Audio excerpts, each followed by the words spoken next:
স্বাভাবিক জাপানের সবচেয়ে ভয়াবহ দিনে। কিন্তু এটা ছিল কেবল শুরু। সেই সময় সমুদ্রের তলদেশে সঞ্চিত শক্তি থেকে জন্ম নেওয়া এক বিশাল জল দেওয়াল দ্রুত উপকূলের দিকে ছুটে আসছিল। ঠিক এরপরেই একটি অপ্রত্যাশিত পারমাণবিক বিস্ফোরণ ঘটে, যা স্বাভাবিকভাবে হওয়ার কথা ছিল না। সেই মুহূর্ত থেকে এই বিপর্যয় শুধু জাপানকেই নয়, পুরো বিশ্বকেও উদ্বেগের মধ্যে ফেলে দিয়েছিল। পরিস্থিতি এতটাই ভয়াবহ হয়ে উঠেছিল যে তখন জাপানের এই অঞ্চলকে বলা হচ্ছিল এখানে মৃতদের দেখাশোনা করার মতো মানুষও জীবিত থাকবে না। In western Japan, scenes of devastation are emerging after a 7.6 magnitude quake shook the country, killing dozens of people. জাপানের এই ঘটনা মনে করিয়ে দেয় প্রতিটি বড় ভূমিকম্পের আগে ছোট ছোট কম্পন আসলে প্রকৃতির দেওয়া এক সতর্কবার্তা, যা অনেক সময় আমরা গুরুত্বই দেই না। আর ঠিক সেখান থেকে শুরু হয় আজকের এই ভিডিও। আজ আমরা আপনাকে দেখাবো জাপানের সেই ভয়াবহ দিনের প্রতিটি মুহূর্ত। পুরো ভিডিওটি দেখতে চাইলে আমার ইউটিউব চ্যানেলে চলে যাও। আমার ইউটিউব চ্যানেলের নাম কমেন্ট বক্সে পেয়ে যাবেন। মানুষের অসহায় লড়াই, আর ঠিক সেই দিন প্রকৃতি কতটা নির্মম হয়ে উঠেছিল।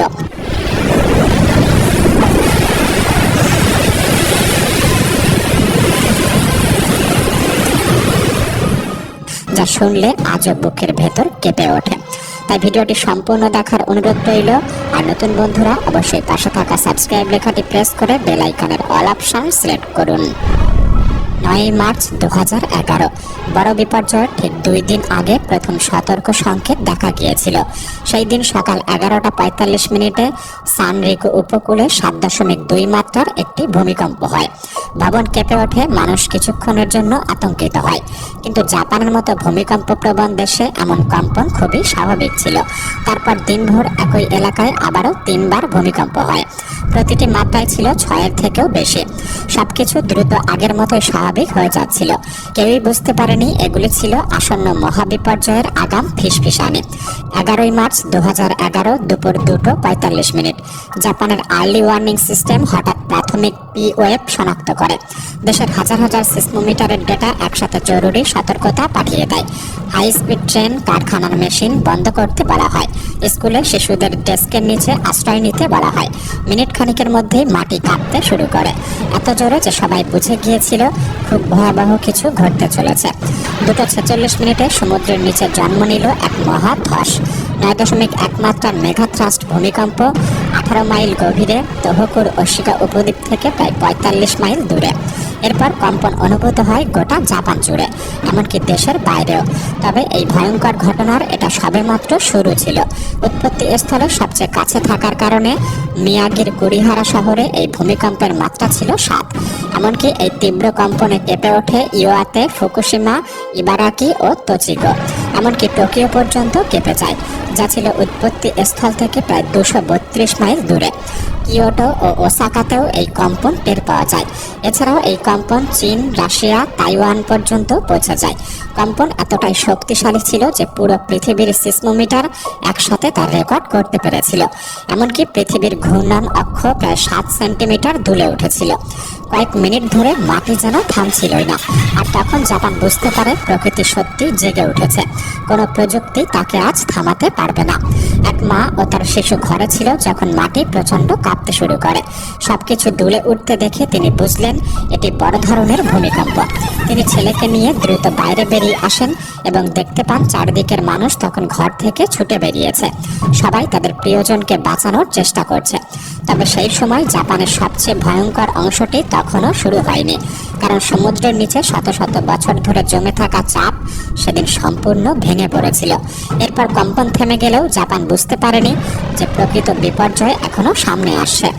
জাপানের মূল দ্বীপ হনশু পূর্ব দিক থেকে প্রায় 8 ফুট সরে গিয়েছিল। উপকূলের অনেক অংশ 3 ফুটের মতো নেমে গিয়েছিল সমুদ্রের ভেতরে। আধুনিক ভবনগুলির বেশিরভাগই টিকে গেলেও পুরনো অনেক স্থাপনা ভেঙে পড়ে। তীব্র ঝাঁকুনিতে তেল শোধনাগারে আগুন ধরে যায়। কসমো অয়েল রিফাইনারির আগুন কয়েকদিন ধরে নিয়ন্ত্রণে আনা যায়নি। আকাশ কালো ধোঁয়ায় ঢেকে গিয়েছিল। এলাকার প্রায় 200 জন মানুষ ভূমিকম্পেই প্রাণ হারিয়েছিল। ক্ষয়ক্ষতির পরিমাণ ছিল প্রায় $200 বিলিয়ন। তবে এরপর অনেকেই ভেবেছিল সবচেয়ে খারাপ সময়টা হয়তো পার হয়ে গেল। কিন্তু শান্ত দেখানো প্রশান্ত মহাসাগরের নিচে তখন আরেকটি দানব জেগে ওঠে। ভূমিকম্পের কিছুক্ষণ পরে সমুদ্রের জল অস্বাভাবিকভাবে ফুলে উঠতে শুরু করলো, আর এটা ছিল সুনামির প্রথম ইঙ্গিত। দুপুর 2:49 জাপান মেটিওরোলজিক্যাল এজেন্সি সুনামি সতর্কতা জারি করে। প্রথমে ধারণা করা হয়েছিল সর্বোচ্চ ঢেউ হবে 20 ফুটের মতো, কিন্তু ইওয়াতে উপকূলের জিপিএস যা দেখালো ভয়াবহ মাত্রা। সমুদ্র যেভাবে আর যত দ্রুত উঁচু হচ্ছিল তা কোনো সাধারণ ঢেউ ছিল না, এটা ছিল জীবন্ত এক জল দেওয়াল যা কয়েক মিনিটের মধ্যেই জাপানের উপকূলে আশ্রে পড়তে যাচ্ছিল। জাপানের আবহাওয়া দপ্তর দ্রুত দ্বিতীয় সতর্কতা জারি করে জানালো যে মিয়াগি উপকূলে ঢেউয়ের উচ্চতা 30 ফুট পর্যন্ত পৌঁছাতে পারে, আর ইওয়াতে ও ফুকুশিমায় 20 ফুট পর্যন্ত পৌঁছাবে। 3:21 26 ফুট উঁচু এক বিশাল ঢেউ আঘাত করে ইওয়াতে প্রিফেকচারের মিয়াকো শহরে, যা ভূমিকম্পের কেন্দ্রস্থলে সবচেয়ে কাছাকাছি ছিল। সানরিকো উপকূলের গভীর ভি আকৃতির উপসাগর ঢেউয়ের গতি আরও বাড়িয়ে দিয়েছিল, ফলে সেখানকার আঘাত হয়েছিল আগেভাগে এবং আরও বিধ্বংসীভাবে। এর আগে 1933 ও 1960 সালে সানরিকো অঞ্চল মারাত্মক সুনামির ধাক্কা খেয়েছিল। সেই অভিজ্ঞতা থেকেই উপকূল জুড়ে শক্তিশালী সি ওয়াল তৈরি করা হলেও এই দিনের ঢেউ এত উঁচু ছিল যে সহজে সেগুলির উপর দিয়ে চলে যায়। বিশাল জল দেওয়াল উপকূলে ধেয়ে এসে গাড়ি, নৌকা, ঘরবাড়ি সবকিছুকে খেলনার মতো ছিঁড়ে নিয়ে যায়। এক ব্যক্তি সাইরেন শুনে বাড়ির বাইরে বেরিয়েছিলেন হাতে ক্যামেরা নিয়ে, কিন্তু সামনে যা দেখলেন তার জন্য তিনি মোটেও প্রস্তুত ছিলেন না। সমুদ্র অকল্পনীয় গতিতে এগিয়ে এসে মুহূর্তের মধ্যেই পুরো এলাকা গিলে ফেলছিল। তিনি দ্রুত উঁচু জায়গায় উঠলেও বুঝতে পারেন তা যথেষ্ট নয়। জল ক্রমেই বাড়ছে আর ঢেউ ঘরবাড়ি সবকিছুকে টেনে নিয়ে যাচ্ছে। তিনি কোনোভাবে বেঁচে যান, তবে এর মাত্র 100 মাইল দূরে আরেকটি বিপদ তখনও তৈরি হচ্ছিল, যা গোটা দেশের জন্য একটি দুর্ভাগ্য ছিল। 3:22 উপকূলে একের পর এক অঞ্চলে আশ্রে পড়া বিশাল ঢেউ আওমরি থেকে চিবা পর্যন্ত প্রতিটি শহর প্রচণ্ড ধ্বংসের মুখে পড়ে। ভবন, বন্দর, ঘরবাড়ি সবকিছুই জলের জোরে ছিন্ন ভিন্ন হয়ে যায়। জাপানের শক্তিশালী সি ওয়ালগুলি সুনামির ওজন ও শক্তির সামনে দাঁড়াতেই পারছিল না। কিছু জায়গায় ঢেউ উঠছিল 3 তলা বাড়ির সমান। কেসেননুমারের কাছে কাবরি নিতারোতে জলের উচ্চতা পৌঁছেছিল 124 ফুটে, আর মিয়াকো সিটির অয়াফুনাতো অঞ্চলে তা প্রায় 131 ফুটে। জাপানের ইতিহাসে এটা ছিল সর্বোচ্চ সুনামি ঢেউ। এত বিশাল ঢেউয়ের সামনে অনেকেই আর পালানোর পথ পায়নি। জাপান টিভির দৃশ্যগুলিতে দেখা যায় পুরো শিপিং কন্টেনারগুলি যেন ধুয়ে যাচ্ছে, আর বাড়িঘর টিনের বাক্সের মতো ভেঙে পড়েছে। 3:25 উপকূল জুড়ে ধ্বংসস্তূপ ছড়িয়ে যায়। এদের মধ্যে কুজি এবং দক্ষিণ আফুনাতো ছিল সবচেয়ে ক্ষতিগ্রস্ত, যেখানে পুরো এলাকাগুলি ধ্বংস হয়ে গিয়েছিল। হোক্কাইডো থেকে ইবারাকির ওয়ারাই পর্যন্ত 420 মাইল জুড়ে এই ধ্বংস প্রথম ঘন্টার মধ্যেই ঘটেছিল। সেই সময় প্রায় 200 জন মানুষ, শিক্ষক, শিশু ও অভিভাবক আশ্রয় নিয়েছিল একটি স্কুল ভবনে। শিক্ষকেরা শ্রেণীকক্ষে গিয়ে নিশ্চিত হচ্ছিলেন সবাই ঠিক আছে কিনা। ঠিক সেই সময় এক ব্যক্তি দৌড়ে এসে চিৎকার করেন, সুনামি আসছে। মুহূর্তেই সবাইকে ভেতরে ফিরিয়ে আনা হয়। এরপরে সেই ভয়ঙ্কর সুনামি জন্তুর মতো স্কুল ভবনের ভেতর ঢুকে দেওয়াল ভেঙে সবকিছু ভাসিয়ে নিয়ে যায়। স্কুলে সেদিন ছিলেন 108 জন। তাদের মধ্যে 74 জন শিশু ও কর্মচারী প্রাণ হারান, এবং যারা বেঁচে গিয়েছিলেন তাদের সামনে অপেক্ষা করছিল আরও কঠিন সময়। ভয়ালো ঢেউ আশ্রে পড়ার 30 মিনিট পর জল নামতে শুরু করে, কিন্তু নামার সময় জলের টান ছিল প্রায় ততটাই শক্তিশালী।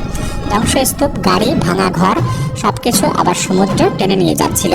যারা কাঠ, ছাদ বা ভাঙা দরজা আঁকড়ে বেঁচেছিলেন অনেকেই সেই ভাটার স্রোতেও ভেসে যান। যারা উঁচু জায়গায় দাঁড়িয়েছিলেন কেবল দেখছিলেন তাদের ভেঙে যাওয়া ঘরবাড়ি সমুদ্রে মিলিয়ে যাচ্ছে। দিন শেষে জানা যায় 18,000-এরও বেশি মানুষ সেদিন প্রাণ হারিয়েছিলেন, যাদের হাজারো মৃতদেহ কখনোই উদ্ধার করা যায়নি। পুরো শহরগুলি মুছে গিয়েছিল, চারদিকে শুধু নীরবতা আর ধ্বংসস্তূপ। 2 ভাই তাদের পরিবারকে খুঁজতে ধ্বংসস্তূপ ঘাঁটতে ঘাঁটতে শেষ পর্যন্ত খুঁজে পেয়েছিল তাদের মাকে। গাড়ির ভেতর নিথর অবস্থায় পড়ে আছে, এবং তার পাশেই পড়েছিল তাদের ছোট ভাগ্নে ও ভাগ্নির নিথর দেহ। তবে মহাভয়াবহ এই সুনামি শুধু জাপানেই থামেনি। কেন্দ্র থেকে ছুটে বেরিয়ে এটি ঘন্টায় প্রায় 500 মাইল গতিতে প্রশান্ত মহাসাগর পেরিয়ে হাওয়াই, আলাস্কার দ্বীপপুঞ্জ, ক্যালিফোর্নিয়া এবং ওরেগনের উপকূলে আঘাত করে। কয়েক ঘন্টার মধ্যেই বন্দর ভেঙে শত শত নৌকা ধ্বংস হয়, আর ক্ষয়ক্ষতির পরিমাণ কয়েক কোটি ডলারে পৌঁছে যায়। এমনকি 18 ঘন্টা পরে আন্টার্কটিকাতেও এই ঢেউ পৌঁছে বরফের শেল্পের অংশ ভেঙে দেয়। কিন্তু এর মধ্যেই জাপানের সামনে উঠেছিল আরও ভয়ঙ্কর এক সংকট। ফুকুশিমা দাওইচি পারমাণবিক বিদ্যুৎ কেন্দ্রে। ভূমিকম্পের পর বিদ্যুৎ চলে যায়। জেনারেটর চালু হয়েছিল ঠিকই, কিন্তু 49 ফুট উঁচু সুনামির ঢেউ প্ল্যান্টের 19 ফুটের দেওয়াল টপকে ভেতরে ঢুকে সব জেনারেটর ও বৈদ্যুতিক ব্যবস্থা নষ্ট করে ফেলে। মুহূর্তের মধ্যেই পুরো স্থানটি অন্ধকারে ডুবে যায় আর রিঅ্যাক্টরগুলির তাপমাত্রা দ্রুত বেড়ে উঠতে থাকে। পরিস্থিতি নিয়ন্ত্রণের বাইরে চলে যাচ্ছে বুঝে সরকার দ্রুত এলাকা খালি করতে শুরু করে, তবুও তাপমাত্রা কমেনি। পরদিন প্রথম রিঅ্যাক্টর বিস্ফোরিত হয়, তারপর দ্বিতীয় ইউনিট আর একাধিক রিঅ্যাক্টরে আংশিক মেল্ট ডাউন ঘটে। চতুর্থ ইউনিটে আগুন ধরে যায় এবং রেডিয়েশন ছড়াতে থাকে চারিদিকে। ঠিক তখনই সামনে আসে একদল মানুষের গল্প, যাদেরকে বলা হয় ফুকুশিমা 50। তারা সৈনিক ছিল না, ছিল সাধারণ কর্মী, টেকনিশিয়ান, ইঞ্জিনিয়ার, যারা জানতো ভেতরে থাকা মানে প্রায় নিশ্চিত মৃত্যু। তবুও তারা ভেতরেই রয়ে গিয়েছিল। রিঅ্যাক্টরগুলি ঠান্ডা করার শেষ চেষ্টা তারা চালিয়ে গিয়েছিল। তাদের সাহসী সিদ্ধান্তের কারণেই পরিস্থিতি আরও হয়তো ভয়াবহ হতে পারত, কিন্তু সেদিন জাপান রক্ষা পেয়েছিল। এই বিপর্যয়ে হাজার হাজার পরিবার শেষ হয়ে যায়।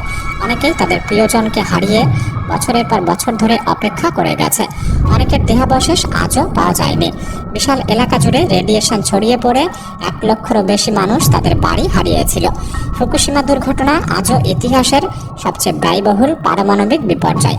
ক্ষতির পরিমাণ ছিল $180 বিলিয়ন বেশি, এবং 2011 সালের এই তোহোকু ভূমিকম্প ও সুনামি জাপানের ইতিহাসে সবচেয়ে শক্তিশালী প্রাকৃতিক বিপর্যয়। 1,20,000-এরও বেশি ভবন ধ্বংস হয়ে গিয়েছিল, প্রায় 20,000 মানুষ মারা গিয়েছিল এবং হাজারো মানুষ আজও নিখোঁজ। মোট ক্ষতি দাঁড়ায় $235 বিলিয়ন। মানব ইতিহাসের সবচেয়ে ব্যয়বহুল প্রাকৃতিক দুর্যোগ। আজ হয়তো জাপান আবার ঠিকই দাঁড়িয়েছে, কিন্তু 11ই মার্চ 2011 তার স্মৃতি এখনও পৃথিবীর বুক কাঁপিয়ে দেয়। এই ভিডিওটি তৈরি করা শুধুমাত্র বাংলাদেশের বর্তমান ভূমিকম্পের পরিস্থিতি এবং জনগণকে সতর্ক করার উদ্দেশ্যে। আপনার কি মতামত আমাদের কমেন্ট বক্সে লিখে জানাতে পারেন।